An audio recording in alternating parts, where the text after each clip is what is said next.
میں بہت بدصورت تھی. میری طرف کوئی دیکھتا تو فوراً منہ پھیر لیتا. لیکن پھر ایک دن اچانک ایک حسین عورت اپنے حسین بھائی کے لیے میرا رشتہ لے کر آئی. وہ بہت امیر بھی تھی. میں نے خوشی خوشی شادی کر لی. لیکن شادی کی پہلی رات لڑکے کی جگہ اس کی بہن آ کر میرے ساتھ لیٹ گئی. میرے پوچھنے پر بولی، ہمارے گھر رواج ہے جب تک لڑکی کی پہلی اولاد نہیں ہوتی وہ نند کے ساتھ رہتی ہے. میں بڑی پریشان ہوئی کہ یہ کیسے ممکن ہے، جب شوہر پاس ہی نہیں آئے گا تو اولاد کیسی. لیکن 1 مہینے کے بعد ہی میری طبیعت خراب ہو گئی اور میری نند خوشی سے مجھے ڈاکٹر کے پاس لے گئی. جب ڈاکٹر کی بات سنی تو میرے پیروں تلے سے زمین نکل گئی کہ میں تو حاملہ تھی. میرا نام نور ہے. کہنے کو نور پر لوگ مجھے منحوس کہتے تھے کیونکہ میرے پیدا ہوتے ہی میرے ماں باپ دونوں کا انتقال ہو گیا تھا. لوگوں نے کہا آتے ہی ماں باپ کو کھا گئی. دادی بیچاری بہت محبت کرتی تھی. اسی محبت سے مجبور ہو کر مجھے گود لیا. اس وقت جب سب نے ہی مجھے دھتکار دیا تھا، میری دادی جو پہلے ہی غریب تھی بچوں کو قرآن کی تعلیم دے کر جو ہدیہ ملتا تھا اس سے اپنا خرچہ اٹھاتی تھی، اپنی دوائیاں لاتی تھی، پھر وہ میری پرورش پر خرچ کر دیتی تھی. اللہ جنت نصیب کرے. میری دادی بہت نیک صورت خاتون تھی پر ان کو کسی بچے سے صلہ نہ ملا. ابا کا تو انتقال ہو چکا تھا. باقی سب بھی ایک وقت پوچھنے تک نہ آتے تھے، جبکہ میری دادی تو بڈھوں کی طرح چک چک کرنے والی بھی نہیں تھی. جب میں اس بات پر افسوس کرتی اور پھپھو اور تایا جان کو برا بھلا کہتی تو میری دادی مجھے روک دیتی اور کہتی کہ ان کا کوئی قصور نہیں، سب میری اپنی غلطیوں کا نتیجہ ہے. میں ان کی بات پر چونک جاتی کہ بھلا دادی نے ایسا کون سا گناہ کر دیا جو سب ان کے ساتھ اتنا برا کرتے ہیں. لیکن جب میں دادی سے ان کا قصور پوچھتی تو وہ صرف روتی. اگر کبھی میری آنکھ کھل جاتی تو میں دیکھتی کہ میری دادی روتے ہوئے اللہ سے معافیاں مانگ رہی ہوتی تھی. ان کی معافیاں بجا تھی. اللہ سے ہر لمحہ معافی مانگنی چاہیے، لیکن وہ ایک مخصوص گناہ کے لیے اللہ سے معافیاں مانگتی. ان کی بوڑھی آنکھیں ہر وقت روتی رہتی اور ان کے ہاتھ دعا میں اٹھے لرزتے رہتے. جبکہ میں اپنی دادی کے اس گناہ سے لا علم تھی. مجھے اپنی باقی رشتہ داروں سے شدید ترین نفرت تھی جو بہت برے تھے، جنہوں نے میری معصوم ذات کو نشانہ بنایا تھا اور مجھے منحوس کہا تھا. خیر سے وقت گزرتا رہا اور ایک دن میری دادی کی طبیعت بگڑ گئی. میں بہت پریشان تھی. میں نے مجبوراً تایا کو فون ملایا تو تائی نے اٹھایا. دادی کی طبیعت سنتے ہی بیزارگی سے بولی کہ ٹھیک ہے آ رہے ہیں، پر وہ نہیں آئے. میں نے باقی سب کو بھی فون ملایا پر کسی نے نہیں اٹھایا. میں بہت رو رہی تھی. جب میری دادی نے مجھے اپنے پاس بٹھایا اور روتے ہوئے اپنے گناہ مجھے بتا دیا اور دادی کے منہ سے اتنا بڑا اور گھٹیا راز جان کر مجھے یقین ہی نہ آیا. میں بے یقین سے اپنی دادی کو روتے ہوئے دیکھنے لگی. وہ جو بتا رہی تھی وہ کسی کی بھی روح لرزا سکتا تھا. مجھے اچانک اپنی دادی سے گھن محسوس ہوئی، لیکن وہ میری دادی تھی. ان کو حوصلہ دیا. جب ان کی طبیعت خراب ہونے لگی تو کمرے سے میں باہر نکلی، واپس تایا چچا کو فون ملانے لگی. پر جیسے ہی فون ملایا اور انہیں دادی کی کیفیت بتاتے اندر گئی، اندر کا منظر دیکھ کر میری چیخ نکل گئی کیونکہ میری دادی کا انتقال ہو چکا تھا. دادی کے جنازے پر سب جھوٹے آنسو بہا رہے تھے سوائے ان کے شاگردوں کے. اس کے بعد دادی کی تدفین ہو گئی، لیکن کچھ لوگوں نے کہا کہ یہ سب میری وجہ سے ہوا ہے. انہوں نے کہا کہ میری منحوسیت سے میری دادی گزر گئی، جبکہ وہ تو بوڑھی بھی تھی. دادی کے انتقال کے دوسرے دن ہی تایا تائی مجھے گھر سے نکالنے لگے، جبکہ دادی اپنے گھر میرے نام کر گئی تھی. لیکن میں کسی کو جانتی تک نہ تھی، اس لیے انہوں نے مجھ سے میرا گھر چھین لیا. میں بہت روئی اور تایا سے کہا کہ مجھے ساتھ رکھ لیں، پر تایا نے میری ایک نہ سنی اور تائی کے ساتھ بولی کہ تو منحوس ہے، ہم تجھے نہیں رکھیں گے، اور گھر سے نکال دیا. میں باقی سب کے پاس بھی گئی پر کسی نے مجھے نہ رکھا. میں اس وقت صرف 15 سال کی ایک چھوٹی سی بچی تھی. دراصل سب کی نفرت کی وجہ میرا کالا رنگ بھی تھا، لیکن اب کی بار میرا وہی کالا رنگ میری حفاظت بنا تھا کہ ایک بار کوئی دیکھنے کے بعد پلٹ کر بھی نہ دیکھتا. میں سڑک کنارے بیٹھی رو رہی تھی. میرے پاس کوئی آسرات، کوئی ٹھکانہ نہیں تھا. جہاں میں جاتی جب ایک عورت میرے پاس آئی، وہ عورت بڑی سی گاڑی میں تھی اور بہت خوبصورت بھی تھی. میں پل بھر کو اس سے دیکھ کے ڈر گئی کیونکہ دادی نے ایسے بہت سے قصے سنا رکھے تھے جس میں لڑکی کو بیچ دیا جاتا ہے. لیکن میرے پاس کوئی دوسرا راستہ بھی نہ تھا کیونکہ میں بے یار و مددگار پڑی تھی.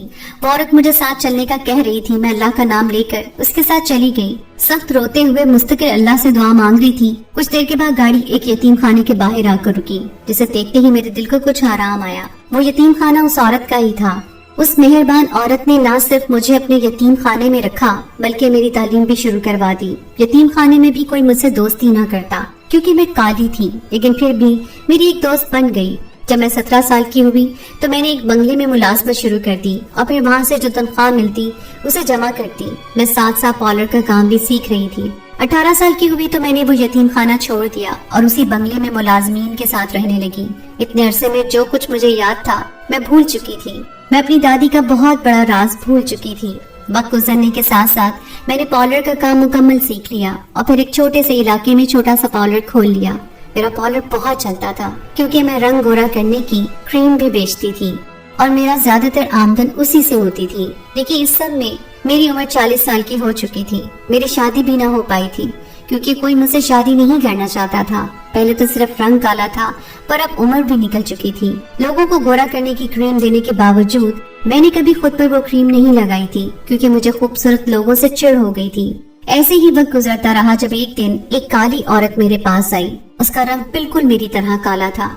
वो औरत देखने में भी गरीब मालूम होती थी। उसके कपड़े भी जगह जगह से फटे हुए थे और कुछ पुराने भी थे। ऐसा मालूम होता था कि जैसे भिखारी हैं। जब उसने मेरे सामने 10-10 के बहुत सारे नोट रखे और बोली मुझे गोरा होने की क्रीम दे दो, मुझे उस पर बहुत हंसी आई कि भला ये भिखारन भी अमीर और खूबसूरत होना चाहती है। मेरे हंसने पर वो परेशान हो गई, लेकिन फिर मैंने उसे पैसे न लिए और फ्री में उसे क्रीम का डब्बा दे दिया। वो क्रीम लेकर बहुत खुश हुई थी और मुझे झोली भर भर के दुआएं देने लगी और फिर क्रीम लेकर चली गई। अगले दिन वो औरत वापस आई और इस बार आकर मेरे सामने अपने मैले बदबूदार बाल खोलकर बैठ गई और बोली कि इसकी कटिंग कर दो। उसकी बात सुनते ही मैं भड़क उठी। मैंने उस पर बड़ा गुस्सा किया कि एक क्रीम क्या मुफ्त दे दी, तुम तो सर पर ही चढ़ गई हो। और फिर उस औरत को धक्के मारकर अपने पार्लर से बाहर निकाल दिया।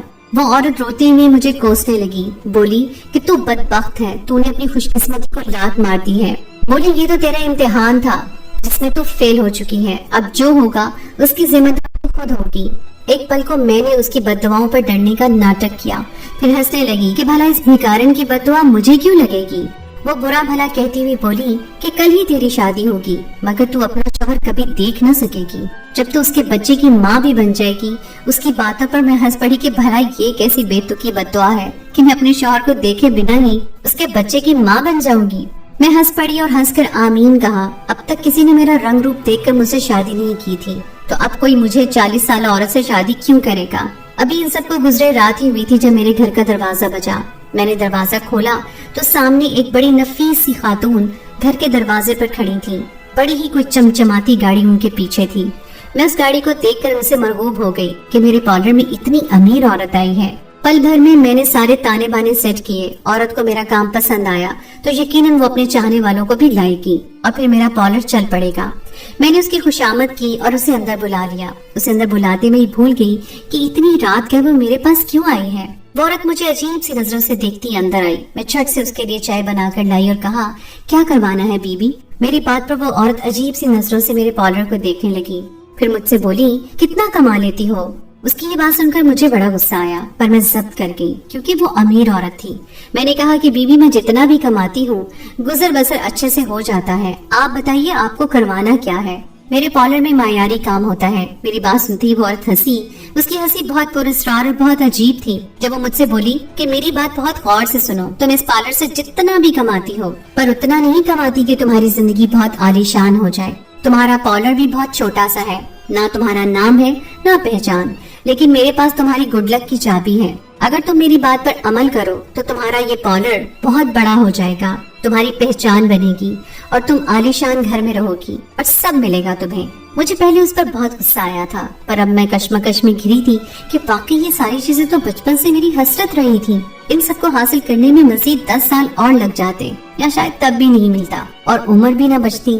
मैंने कुछ देर सोचने के बाद ये फैसला किया कि मैं ये सब हासिल करूंगी। उस औरत से पूछा कि मुझे आखिर करना क्या होगा, तो वो मुस्कुराई और बोली, मेरे भाई से शादी। उसकी बात सुनते ही मैं दंग रह गई कि वो इतनी अमीर औरत अपने भाई से मेरी शादी आखिर क्यों करवाना चाहती है। यकीनन उसके भाई में कोई खोट होगा। उसकी बात सुनते ही मेरे माथे पे बल पड़े। तब वो बोली कि फिक्र मत करो, मेरे भाई में कोई बुराई या ऐब नहीं, वो बिल्कुल ठीक है।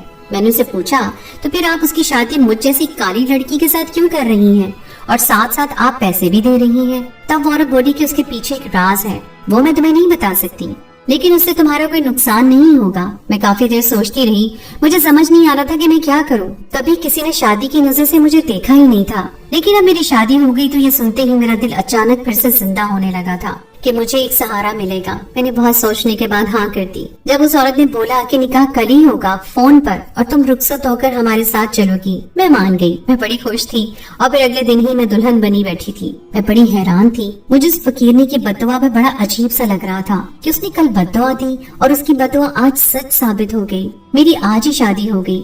मैं बड़ा हंसी कि उस फकीरनी को पता ही नहीं था कि वो मुझे बददुआ की जगह दुआ देकर गई थी, लेकिन मैं उसकी आधी और बुरी बददुआ तो भूल ही गई थी कि मैं अपने शौहर को कभी देख ना सकूंगी।